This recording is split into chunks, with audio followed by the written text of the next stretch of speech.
Hello ladies and gentlemen, welcome to another perfume review video. My name is Naz. This is my channel, The King of Hidden Gems.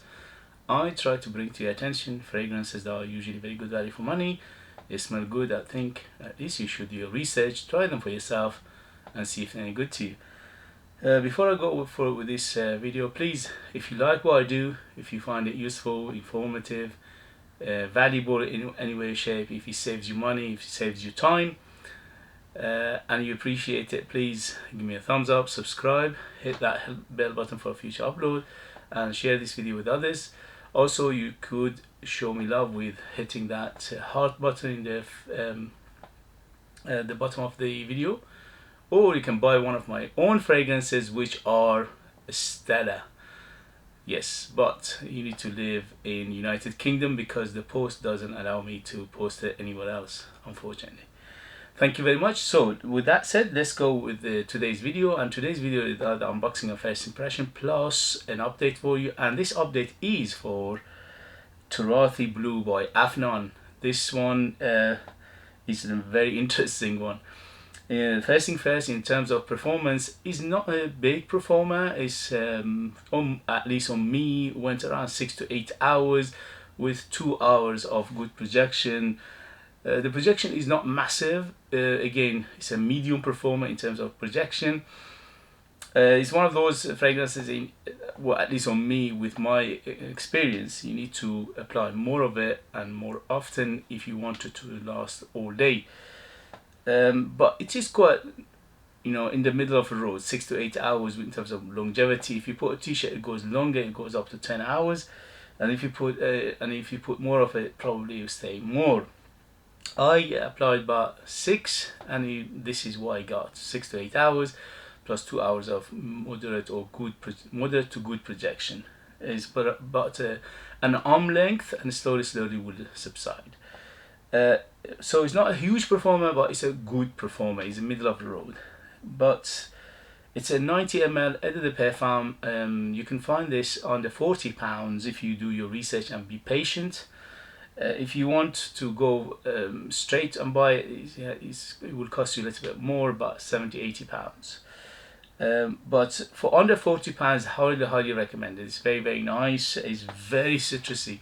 So it opens up when it says hello, and it goes when it opens super citrus, and citruses, or the combination of citruses here, it's like a basket of citrus fruit. You have orange, you have lemon, you have bergamot, you have mandarin, and also grapefruit. So you can imagine the combination of these in the beginning is a huge citrus. Almost nothing else you can detect.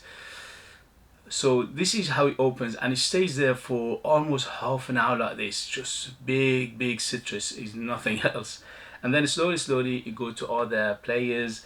In the mid, you get a little bit of amberiness, a little bit of powderiness, a little bit of floral, a little bit of fruitiness, but nothing shouts out, nothing big here. And also in the dry down, when you go to dry down, it's a woody plus a little bit of patchouli to give it some interesting aspect. And also unboxing and ISO super are big in here as well. I would say at least 60–70% of it is unboxing and ISO super. So it's not the most natural smelling, but it is quite pleasant. So when it opens up, it just basically citrus. But in the dry down, from mid to the end, you will have some similarity to Bleu de Chanel, say around 60–70% similar. But from the opening to the mid, it doesn't smell like Bleu de Chanel, or at least not with the Bleu de Chanel I know. Some people say it's quite close to Bulgari Tigar, I think. Yeah, Bulgari Tigar. I never smelled that, so I don't know how good, how close it is to it. But I take people's words for it. So if it's close to it, then that's what it is. But so it opens up very citrus, until the mid becomes a little bit more Bleu de Chanel, so it becomes woody, becomes a little bit aquatic, a bit of amberiness, a little bit of fruitiness, a little bit of floral. So everything is just little, but the combination is quite nice, and it gives you that Bleu de Chanel vibe from the mid to the end. So at the end of this life of this fragrance, it becomes tiny bit darker, so it opens very bright and very citrusy and very happy, and then slowly gets a little bit darker and darker. By the end of it, it's just tiny bit darker than the beginning. But this is not a dark fragrance, this is a fresh fragrance altogether. So it's very fresh, very inviting in the from first half of it, and the second half of it gets a little bit woodier, a little bit more floral, a little bit patchouli, ambery, a little bit of powderiness, and there's no mint in here, so that's why in the beginning it doesn't smell like the Bleu de Chanel. Overall, it's very nice. I like it. I'm not in love with it, but I like it for what it is. The reason is because I'm not a big fan of those kind of fragrances anyway, you know, Bleu de Chanel and fresh fragrances. Although I like them, I'm not crazy about them. So overall, it's very good for what it is and for what you pay for it, for under £40. Yes, if you like Bleu de Chanel-ish or Tigar by Bulgari, which I don't know, but many people said that. If you like these two, you will love this because it's done well, it's quite nice, it's the quality is quite good, although 90% of what you see in there is synthetic, but it doesn't come across as very chemical, so it's quite done very well, and the quality is quite nice. Overall, I recommend it if you like this kind of fragrances. It's good for all year round, although it's better suited for warmer weather, but easily can rock it all year round. The only problem is the performance is not there to be big in winter. On the clothing, yes, but on the skin, not that long, or at least on me it wasn't. So overall, yes, it's nice, I recommend it, and if you like this kind of fragrances, this one doesn't have age, I won't say. This is quite universal in that terms, and it's quite casual. You could rock it formal if you like, but to my nose it's quite casual, and as I said, 25 and up to be on the safe side in terms of age for it. In terms of age, it doesn't have any age because it's quite easy going. It's not a very complicated fragrance. For what it does, it's quite nice, but it's not, it doesn't have an age. It's not complex enough to say, oh, this is 25 and up.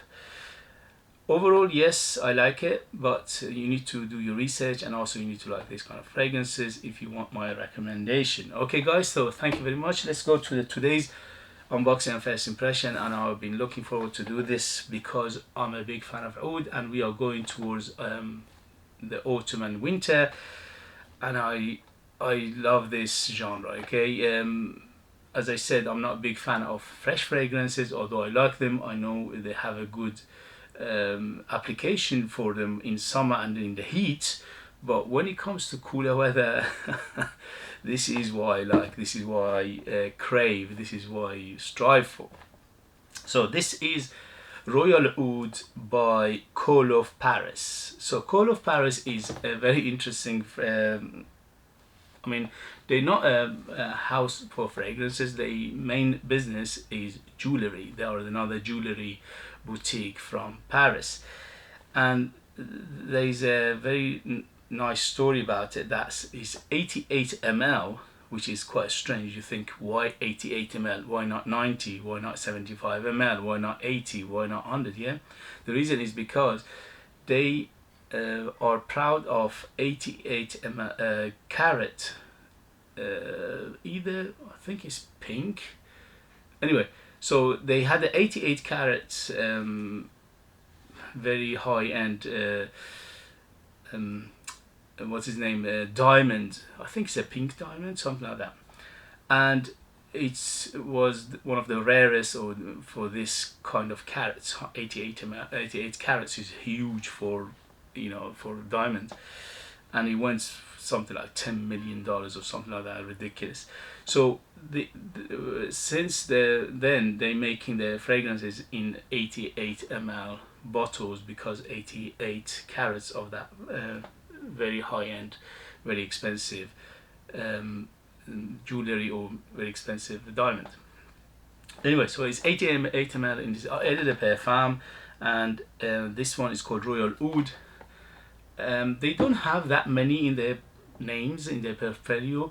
They are like other jewelry brands from Paris. They have few, I think they have about maybe 10 or 12. So from time to time they release a fragrance just for sake of being on the radar, I think. And I heard few good things about them, so I'm going to see how it goes. Anyway, so a simple bottle, but it's quite nice.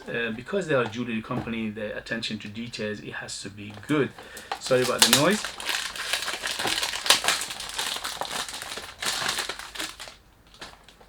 So as you can see, quite a simple box, nothing special, but it's quite nice. And the coloration is very reminiscent of oud, gold and brown. So as you can see, brown and gold, to emphasize on the brown for oud and gold for amber, I would think. Plastic cap, and it's a gold atomizer. Here we go, good atomizer. Okay, so here we go. First impression, Royal Oud by Korloff, Paris. How it smells. Very nice. So this is up my alley. This is Rose Oud, and it's done very well. Wow, what a quality. First thing it hits you is the quality. There's no alcohol, there's no syntheticness. Very nice. Yeah, it reminds me of Oud Ispahan by Dior. Quite close to it. Very, very similar to that one. Especially in the beginning, for a first impression, for first sniff. Yeah, this is a combination of Rose Oud, but it's done very well. There are some other elements like a little bit of spiciness. I can smell some woody aspects. I can smell some florals. I can smell some dried fruit. Yeah, I can smell some amber. I can smell something leathery in here. But what a smell. Beautiful. Love it. Love it, love it, love it. If you love Rose Oud, and by the way, this is unisex. There is no man or woman for it. It's aimed at unisex, and it is unisex to my nose, but this is what I always say my videos, that smell doesn't have sex, okay? If you like a smell, wear it. If you don't like a smell, don't wear it. It doesn't matter what people say, okay? So to me, this is unisex. Anybody can rock it, and this is how it should be. Smell doesn't have sex. Smell is not a woman or a man.